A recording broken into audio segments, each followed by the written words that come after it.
up in the Cordilleras Mountains of Peru lies the land of the Incas, once a mighty nation rich in treasure, advanced in culture. The story of these people, now so humble, is a romance beginning no man knows where. So ancient is their history, so old their civilization. Here a nation flourished with its arts, its industries, until Don Francisco Pizarro marched in from the coast with his Spanish legions and reduced a proud race to servitude.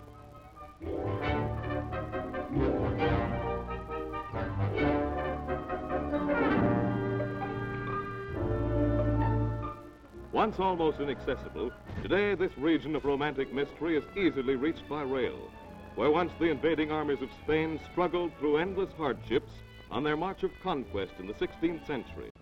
But tales were told of vast treasures in palaces and temples forbidden to the white man. It was this that drew Pizarro on, holding the lives of his soldiers cheap if these mysterious mountains disclosed the fabulous wealth he was determined to seize for the glory of Spain and for personal considerations.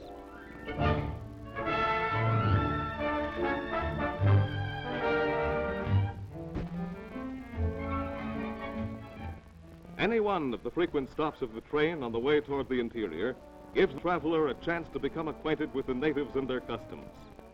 They line the tracks at the station, knowing that everybody on the train must pause here for a while, because this is far beyond the luxurious appointments of modern transportation, and tables will be spread for their refreshment while the little train waits nearby.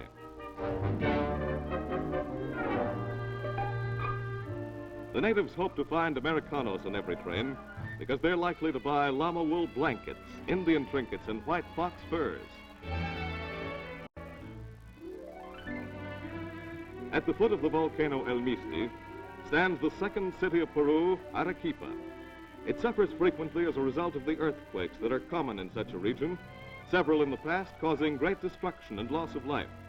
The old Indian sections of the city have been leveled and rebuilt time and again.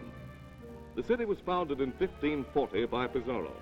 Architects and builders followed the army of Spain to enhance this and other cities by beautiful structures that vied with native Inca temples, lovely places of worship such as the Shrine of La Compañía and Arequipa Cathedral on the Plaza de Armas.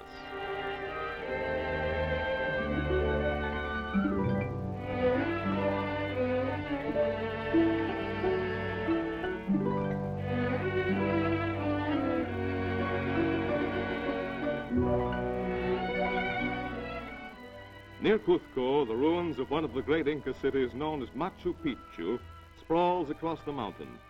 Here was one great fortification never found by Pizarro or others who came after him. The Incas managed to keep secret its location for centuries, until the Inca throne was uncovered in 1911.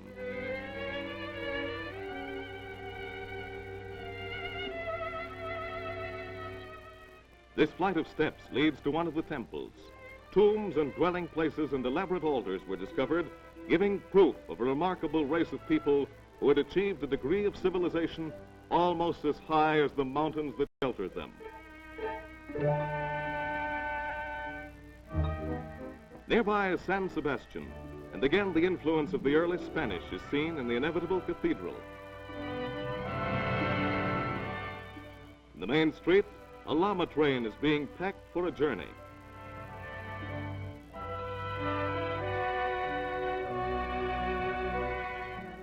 The llama, found only in this part of South America, belongs to the camel family. And he looks like a small edition of the camel, except that he's built closer to the ground and carries no hump on his back. But the Incas make the llama carry just about everything else on his back. Since very early times, these strong animals have been all things to the Indians. Beasts of burden, suppliers of milk rich in nutritive values, and the source of a woolly hair from which is woven almost everything the Inca wears. The Spaniards built their cities on the ruins of Inca fortresses and temples, such as Cuzco, for example, which was once the capital of the Inca Empire.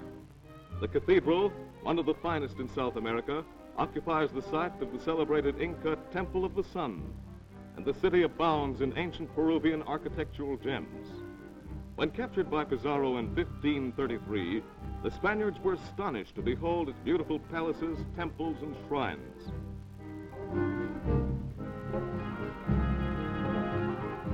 Loreto Street was here when the Incas were an unknown race never beheld by white men. And an example of their skill with tools, here stands a doorway of unrecorded age.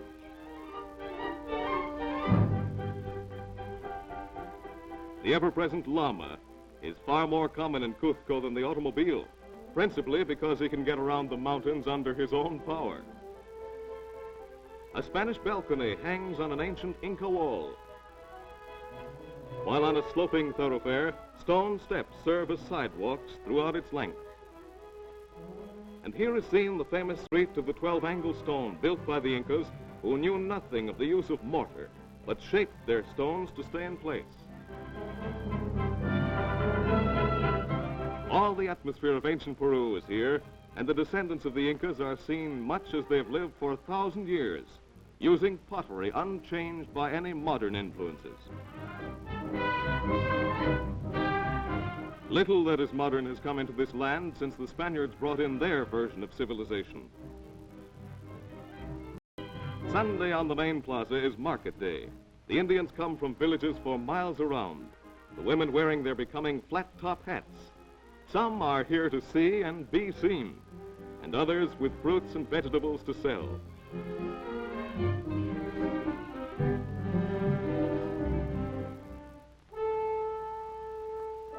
Here is a typical descendant of the Incas, who seems conscious of the fact that her people's history is a proud and superior heritage. What if she is laboriously winding llama wool for a crude loom at home, on which she will provide all the clothing and blankets for her family? Her hands are never idle, and she has a pride of race that is reflected unmistakably in features stamped with character and intelligence. Back of her stand centuries of an Inca civilization no less impressive than that of the ancient Egyptians.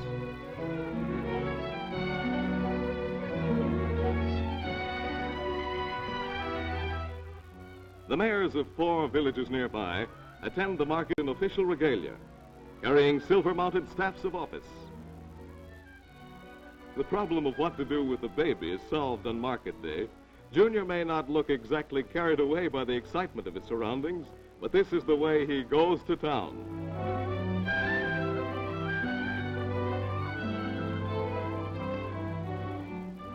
In all these smaller settlements, there usually is but one source of water, but that is likely to be a well that has served countless generations of Incas. In the village of San Jeronimo, a troupe of native dancers approach the plaza, where on one day of the year, the feast day of the village's patron saint, they perform a dance obviously suggested by the bullfight.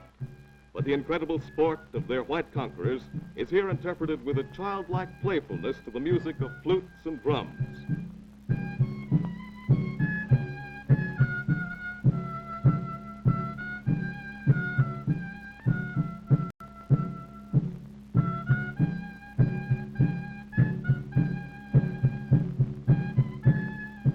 The matador awaits his cue, while picadors go through the motions of enraging the bull, who is a symbol of evil and will be cast out.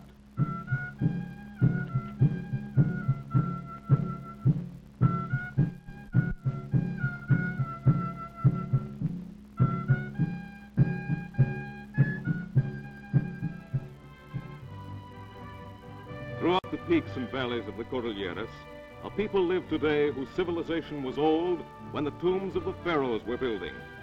Here where they live is still a frontier for exploration. This is the mysterious, romantic land of the Incas.